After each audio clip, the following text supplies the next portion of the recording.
Francisco con escenografía centrocaribeña desde Honduras contándonos la realidad de la actual elección y el intervencionismo cada vez mayor de Donaldo. Donald, ¿quién sos para meterte con los procesos electorales latinoamericanos? Donald, tenés una crisis interior en tu país y el problema que tenemos es que usualmente la derecha norteamericana y los republicanos cuando tienen crisis interna salen del laberinto por arriba atacando en guerras a alguno de nuestros países. Hoy tenemos un programa más que interesante. Luego de Francisco desde Honduras, ahora vamos a estar con la compañera Gabriela Montaño hablando de Latinoamérica y la batalla cultural. Gabriela es médica y política boliviana, actualmente subdirectora de la CELAC.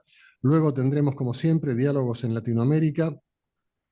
Posteriormente, entrevistas desde México con la compañera Ana Luisa Tamayo López, líder social y promotora de redes de cuidados, con la compañera Ana Ivonne Rivas, también mexicana, líder social, gestora cultural, y con Martinelli Jarillo Yáñez, desde México, también gestora cultural y muralista comunitaria. Posteriormente tendremos los diálogos en la diáspora, entrevista desde Colombia con Javier Alberto Muñoz Calvo, abogado con especialización en gestión pública, con maestría en democracia y buen gobierno.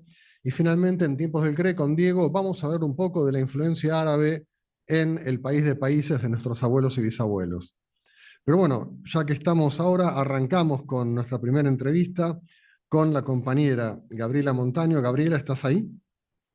Sí, ¿cómo estás, Hugo? Un placer poder estar en contacto con ustedes y para servirles. Un gusto. Gabriela, ¿cómo estás viendo la actual situación latinoamericana en base a estas políticas cada vez más agresivas de intervencionismo del gobierno de ultraderecha de Estados Unidos? Bueno, por supuesto, hay cierta preocupación de avances de gobiernos de ultraderecha, pero hay que debatirlo y discutirlo más a fondo, creo. Eh, Nosotros desde CELAC hemos publicado en varias ocasiones artículos y estudios que nos permiten decir que eh, no es cierto que la derecha esté controlando Latinoamérica totalmente. Estamos en un continente en disputa, es cierto, pero si revisamos los datos realmente, eh, hay varias variables que nos demuestran, por ejemplo, que la población, de acuerdo a la población que tiene cada país, la mayoría de la población en Latinoamérica está siendo gobernada por gobiernos de izquierda, progresistas, a pesar inclusive de los resultados de las últimas elecciones en Bolivia. En Bolivia ha entrado a gobernar un gobierno de derecha, inclusive tomando en cuenta que haya posibilidades de que en Chile, en las elecciones próximas de segunda vuelta, pueda ingresar a gobernar un gobierno de derecha, que no es lo que queremos, pero puede suceder. La mayor parte de la población latinoamericana está siendo gobernada por gobiernos de izquierda o progresista. eh, y hay países como México con una solidez muy grande en su proceso.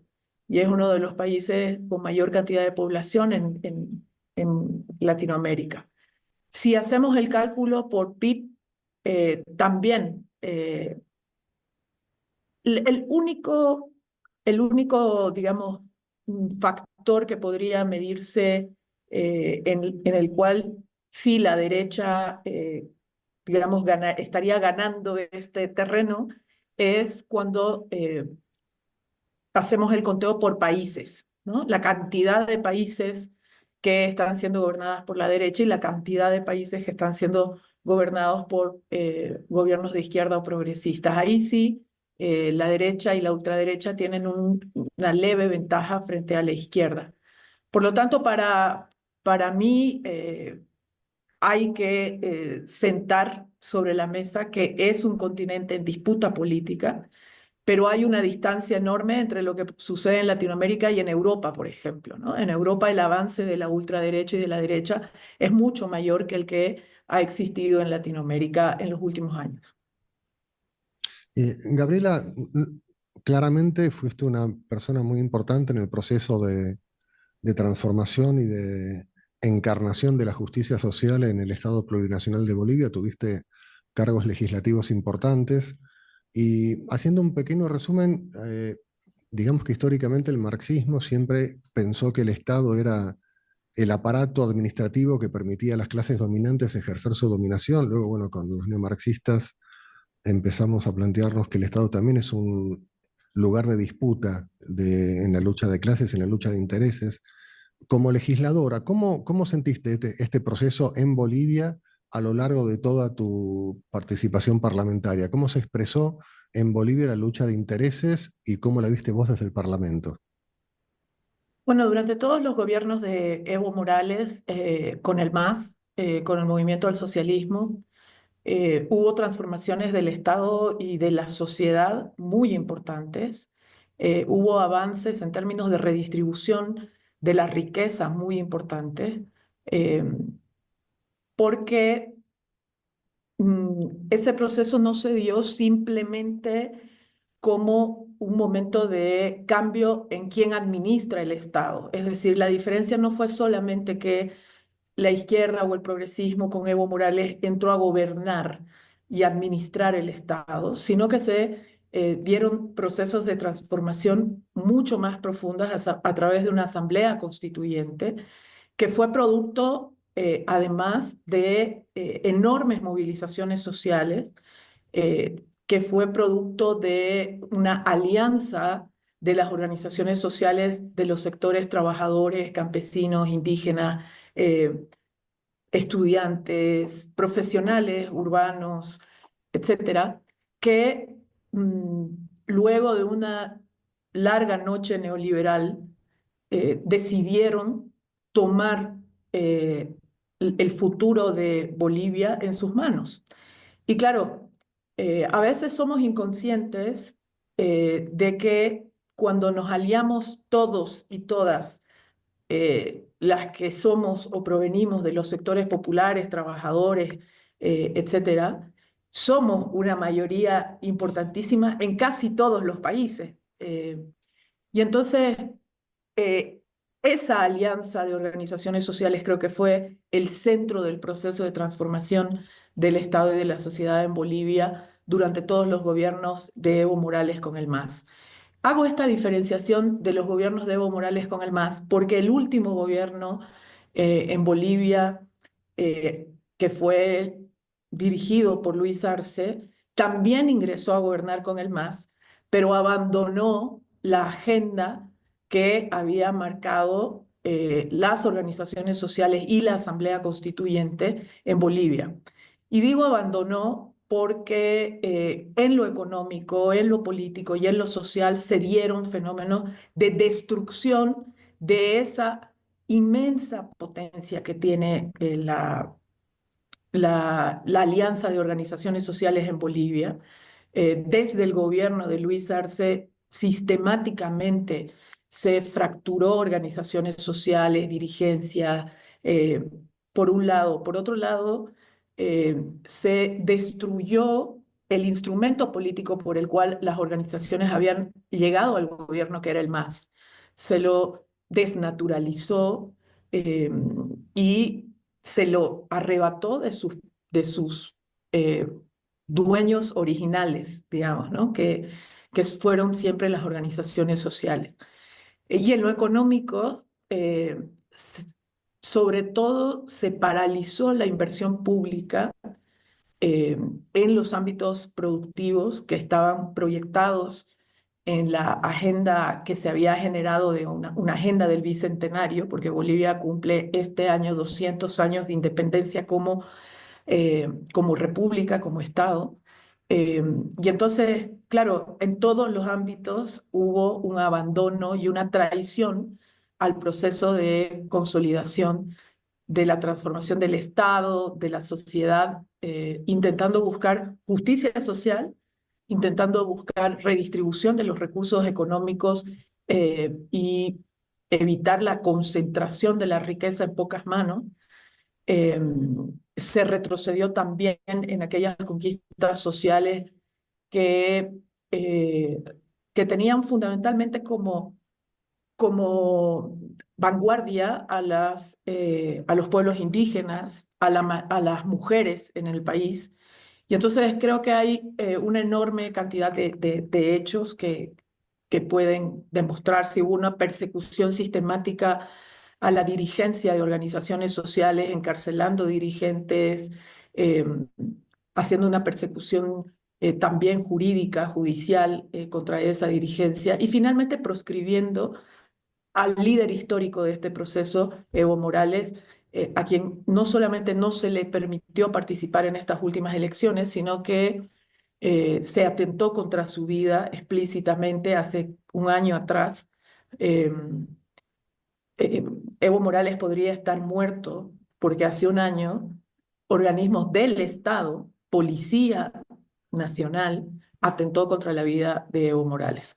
Eh, Disculpa que sea tan amplia en la respuesta, pero hay No, por muchísimo que favor, decir.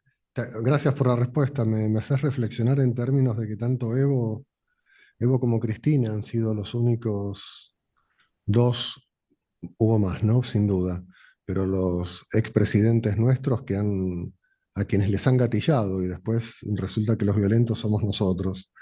En Argentina se ha dado un proceso que la compañera Cristina Fernández suele denominar como de insatisfacción democrática, que es cuando gobiernos como los de Alberto Fernández o los de Arce, en vez de llevar adelante o profundizar las políticas que llevaron adelante los trabajadores y el pueblo, tanto en Bolivia como en la Argentina, empiezan a llevar a políticas que nosotros podríamos denominar de centro derecha o de avance y reculo y no cumplo con nada, y que permiten también, le abren la puerta en forma inmensa, no solo a la derecha, sino casi centralmente a la ultraderecha, que es un proceso que creo que está ocurriendo en América Latina, a diferencia de lo que marginalmente todavía ocurre en España, en donde el PP todavía resiste a ser cooptado por Vox, pero claramente en América Latina personajes como Milei o como el candidato chileno de ultraderecha, digamos que reivindica directamente el pinochetismo, o Bolsonaro en Brasil, eh, se suben creo que a una ola a nivel internacional que es reventemos todo lo que se logró construir de Estado social a partir de los 40, después de la Segunda Guerra Mundial, el Estado Social de Derecho, y a veces uno se pone a pensar que, bueno, si quieren ir hasta antes de los 40, nosotros tendremos que ir a 1917. Pero, ¿cómo ves el futuro de Bolivia? ¿Cómo ves la resistencia en Bolivia? ¿Cómo ves los próximos años? Bueno, van a ser años difíciles porque Luis Arce además destruyó los cimientos de la estabilidad económica que se había construido con Evo Morales. Eh, eh, Después de Bolivia ser un ejemplo en la región con una redistribución de la riqueza espectacular, con un crecimiento impresionante, con además la posibilidad real de que por primera vez en muchísimo tiempo eh, los recursos naturales sean utilizados para mejorar la calidad de vida de la mayoría de la gente. Mm. Todo eso Luis Arce lo dinamitó desde adentro, desde el Estado. Gabriela, Eh, te hago una consulta, porque hay algo que vos marcaste que me parece súper importante, que es que con el gobierno de Evo, el MAS llevó adelante un profundo proceso de redistribución de la riqueza en Bolivia, pero además también cambiaron la estructura económica del país. Así es, o sea, ¿por qué? Básicamente porque cuando tú desde el Estado redistribuyes la riqueza, evitas la concentración en pocas manos de la riqueza, en realidad lo que estás permitiendo es que enormes redes eh, de gente económicamente activa en el comercio, en la producción de alimentos, etcétera, se puedan beneficiar. Y entonces, en vez de que 10 empresarios se queden con la mayor parte y las empresas transnacionales se lleven la mayor parte de la riqueza, como sucedía en la etapa neoliberal, lo que se hizo fue recuperar en manos del Estado el manejo de los recursos naturales, su comercialización, su industrialización, etcétera, y la riqueza proveniente de esos recursos naturales ya no se iba el 80% fuera del país, como sucedía antes de los gobiernos de Evo Morales, sino que se quedaba mayoritariamente en Bolivia y se redistribuía entre todos y todas. Ahora, por supuesto que después de un manejo eh, tan, tan fuera de lo proyectado por parte de Luis Arce, lo que ha sucedido es que se ha puesto en cuestión ese modelo económico, que se ha puesto en cuestión el modelo de Estado inclusive, que fue diseñado en la Asamblea Constituyente y que empezó a construir un Estado plurinacional donde el reconocimiento de la diversidad de pueblos, de formas de producción, de formas, inclusive de formas de justicia, de administración de la justicia, eh, fueron echados para atrás y se están cuestionando en este momento. Y por eso es que gana las elecciones un personaje como Rodrigo Paz, acompañado de un vicepresidente como Edman Lara. Eh, la gente en esta última elección, en la primera vuelta, eh, hubo una muy importante parte de la gente que había votado siempre por Evo Morales, que siguió respaldando la posición de Evo Morales y las organizaciones sociales, diciendo vamos a votar nulo, porque en realidad todas estas candidaturas que nos ponen al frente son candidaturas de derecha y nosotros no las respaldamos.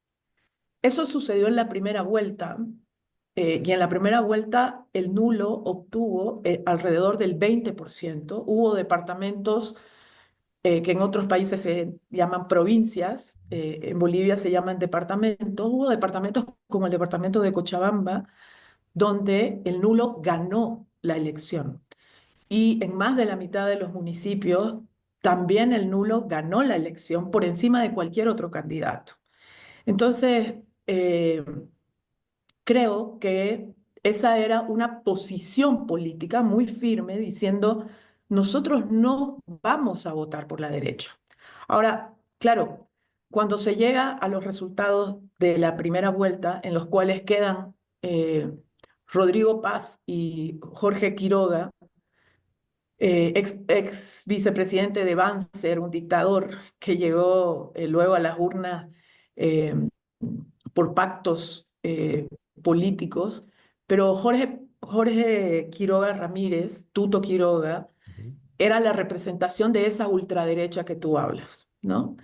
Eh, entonces, una parte o una gran parte de esa gente, la mayoría de esa gente que en la primera vuelta había votado nulo, también en la segunda vuelta tomó una decisión y fue votar por Rodrigo Paz como un voto antituto mayoritariamente. No porque Rodrigo Paz la haya convencido con su propuesta, sino para intentar frenar a la ultraderecha, ¿no? Em, pero además, creo que esos votos eh, le dijeron a Rodrigo Paz y a Edman Lara, muy bien, los apoyamos, pero con condiciones, ¿no? Y las condiciones es no destruir todos los derechos logrados en los años de gobierno de Evo Morales, es no retroceder en conquistas ya logradas. Eh, Rodrigo Paz fue muy cauto en ese sentido y fue inteligente porque planteó una estrategia o una estrategia electoral eh, en la que no se confrontó de manera violenta con ese modelo de Estado plurinacional, de reconocimiento de los pueblos indígenas, etcétera, etcétera. Pero apenas se sentó en la silla de la presidencia, empezó a mostrarse más transparentemente y surgen, claro, las posiciones, eh, las contradicciones en realidad de ese gobierno, sobre todo entre el presidente y el vicepresidente, porque Rodrigo Paz empieza a enfrentarse con el Estado plurinacional. con el concepto del Estado plurinacional, con el modelo de Estado que reconoce en los pueblos indígenas, en las organizaciones sociales de los sectores populares, eh, a los interlocutores del tejido social con los cuales el Estado tiene que trabajar. En cambio, Rodrigo Paz posesiona su gabinete y dice, su gabinete de ministros y ministras, y dice, bueno, algunos se preguntarán dónde están los representantes de organizaciones sociales, y yo les digo que en todos los años donde ellos estuvieron presentes, no logramos nada, dónde está el gas, dónde está la riqueza, etcétera, etcétera.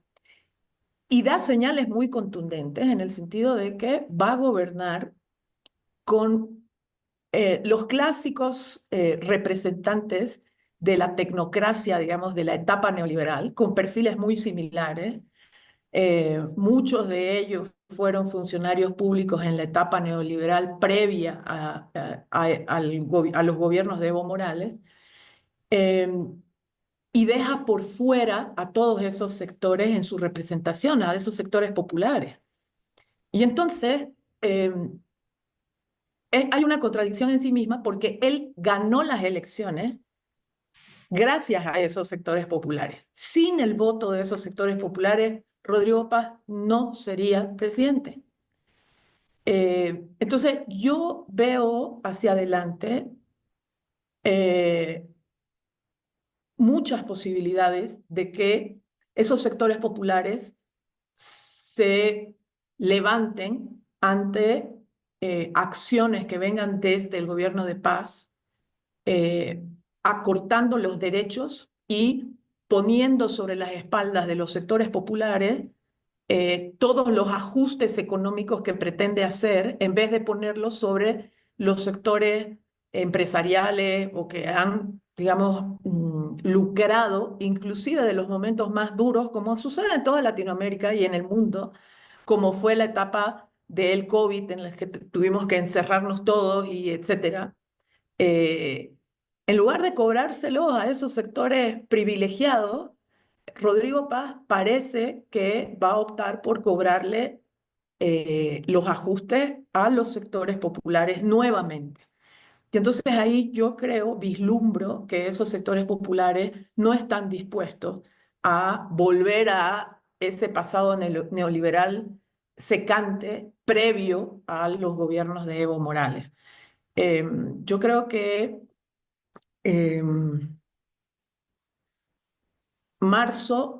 Rodrigo Paz está esperando a marzo, porque en marzo tenemos elecciones subnacionales, es decir, elecciones para gobernaciones, las 9 gobernaciones del país, y para los más de 300 municipios del país.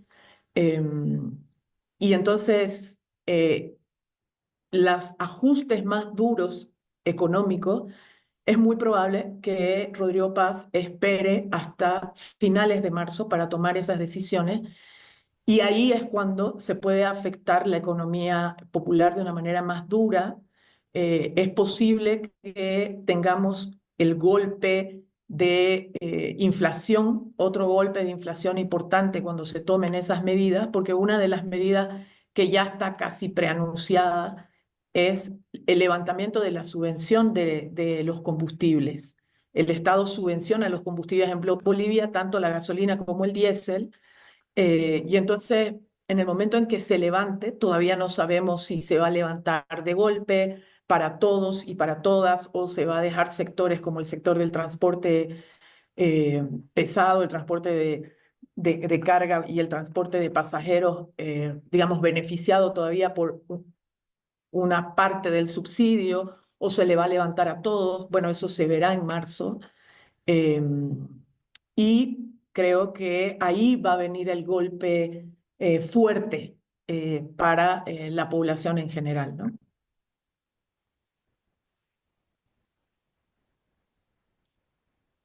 Perdón, Hugo, no te estoy escuchando.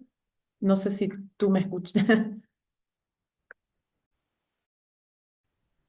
Tenemos un pequeñito problema técnico. Hola, hola. ahora sí te escucho Sí, perfecto. quería agradecerte que haber estado aquí en Diáspora Española, Cenizas de Babilonia. Nos comprometemos a volver a llamarte para seguir profundizando el análisis de lo que está ocurriendo en nuestra patria hermana, el Estado Plurinacional de Bolivia. Nunca me voy a olvidar, hace algunos años, cuando entro a un ministerio en La Paz y leo Ministerio de Culturas. Nunca me sentí tan orgulloso. Y como siempre, el centro norte de Sudamérica enseñando a la Argentina profunda cómo tienen que ser las cosas en medio de esta lucha entre el proyecto de país neocolonial y el Estado plurinacional. Gabriela, un gustazo haberte tenido con nosotros y esperamos tenerte pronto de nuevo. Bueno, Hugo, lamento comentarte así muy rapidito que uno de los primeros ministerios que Rodrigo Paz, igual que lo hizo Yanine Áñez durante el año del golpe de Estado, ha, digamos, hecho desaparecer el Ujú. Ministerio de Culturas, lo ha fusionado con otros ministerios. Entonces, ahí uno ve la concepción de la vida de cada gobernante. Y la concepción de la vida de Rodrigo Paz es esa, hacer desaparecer un ministerio como el Ministerio de Culturas. Un abrazo grande a ti y a todas las personas que nos acompañan y nos escuchan. Y va a ser un placer siempre poder atenderles cuando ustedes vean conveniente. Un fuerte abrazo y agradecerles también, porque creo que espacios como este permiten que los debates que debemos hacer desde los sectores populares, trabajadores de izquierda en el continente, se amplíen, se enriquezcan y además tomemos conciencia de lo que sucede en cada uno de las patrias, de esa patria grande en Latinoamérica. Así que un abrazo, que estén muy bien. Muchas gracias, compañera. Hasta pronto.